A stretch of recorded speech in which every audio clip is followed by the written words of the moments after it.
Chicken fry খেতে পছন্দ করে না এরকম মানুষ হাতে গোনা কয়েকজনই পাওয়া যাবে হয়তোবা।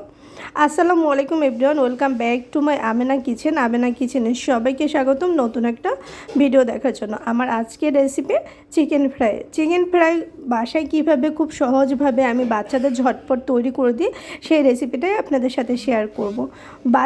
আমার বাসার বাচ্চারা কিন্তু চিকেন ফ্রাই খেতে অনেক বেশি পছন্দ করেন, আর ওরা বাইরে গিয়ে অনেক বেশি চিকেন ফ্রাই খায়। তো আমি ভাবলাম বাসায় আসলে হাইজিন মেনটেন করে বানালে সেটা অনেক বেশি ভালো হবে, স্বাস্থ্যসম্মত। তাই আজকে ওদেরকে আমি বাসায় বানিয়ে দিচ্ছি। কিভাবে বানাচ্ছি আপনাদের সাথে শেয়ার করতেছি। আমি এখানে কিছুটা চিকেন নিয়েছি, তো আমি কিন্তু স্কিন সহ নিয়েছি চিকেনগুলো, আর এখানে লেবুর রস দিয়ে দিয়েছি। চিকেনগুলোর মধ্যে ভালো করে ধুয়ে পরিষ্কার করে নিয়েছি। লবণ, মরিচের গুঁড়া আর গরম মশলা গুঁড়া নিয়েছি, আর এখানে দিয়ে দিচ্ছি আদা বাটা, রসুন বাটা, পেঁয়াজ বাটা, সাথে একটু গোলমরিচের গুঁড়াও কিন্তু আমি দিয়ে দিয়েছি গরম মশলার সাথে। তো সব কিছু এখন সুন্দর করে মাখিয়ে নিব। এখন এ পর্যায়ে আপনার বাসায় যদি সয়া সস সস থাকে সেগুলো আপনি অ্যাড করতে পারবেন। দেন আমার বাসায় আসলে নেই, সেই জন্য আমি কিন্তু জাস্ট লেবু রসটা প্রথমেই অ্যাড করে নিয়েছি। সুন্দর করে ম্যারিনেট করে রেখে দিব 4-5 ঘন্টার জন্য। আমি এটা দুপুর 12টার দিকে রেখেছিলাম ফ্রিজে, তো আমি 7টার দিকে সন্ধ্যা ভেজেছি। তো এই তো দেখতে পাচ্ছেন এখন নামিয়েছি। নামানোর পরে দেখেন এটা একটা সফট কেমন টাইপের জন্য হয়ে গেছে। অনেকক্ষণ ফ্রিজে রাখার ফলে মশলাটা ভালোভাবে ভিতরে ঢুকছে। আর এখানে দেখতে পাচ্ছেন আমি একটু ময়দা নিয়েছি। ময়দার এখানে ভাজা জিরা গুঁড়ো নিয়েছি, লাল মরিচের গুঁড়ো, লবণ।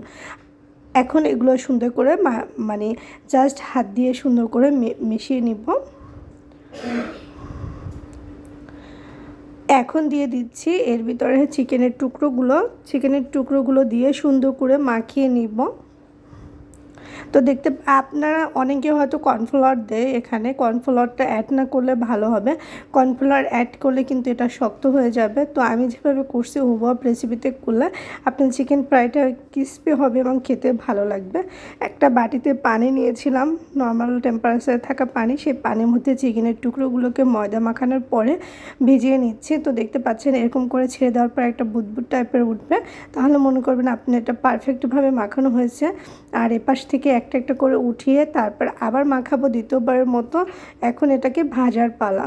তো এরকম করে একটু ময়দাগুলোকে বেশি করে হাতের মধ্যে নিয়ে যদি এরকম করেন তাহলে আরও সুন্দর আসবে এইগুলো ডিজাইনটা। যাই হোক, আমি সুন্দর করে মাখিয়ে নিচ্ছি এক এক করে।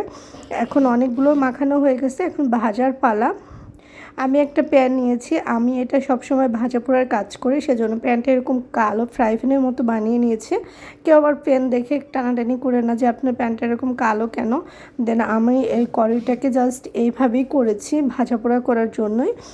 আর দেখতে পাচ্ছেন এখানে এই যে চিকেন ফ্রাইয়ের টুকরোগুলো আমি নিয়ে দিয়েছি তেলের ভিতরে। তেলটা গরম হওয়ার পরে এখন সুন্দর করে ভেজে নিচ্ছি। দেখেন কতটা ইয়ামি হয়েছে। এখানে একটা টিস্যু বিছিয়ে নিলে ভালো হতো, যদিও আমি নিইনি। তেলটা আসলে চুপসে যেত। এখন সুন্দর করে এক এক করে চিকেনের টুকরোগুলো উঠিয়ে নিচ্ছি। এগুলো বাইরে খেতে গেলে কিন্তু অনেক টাকা দরকার ছিল, দেন বাসায় তৈরি করে দিয়েছি, তেমন খরচাই হয়নি। বাসায় চিকেন তো এমনিতেই রান্না করার জন্য আনা হয়েছিল, সেখান থেকে জাস্ট ওদের বাসায় থাকা মশলা দিয়ে ভেজে দিয়েছি। সবাইকে আল্লাহ হাফেজ।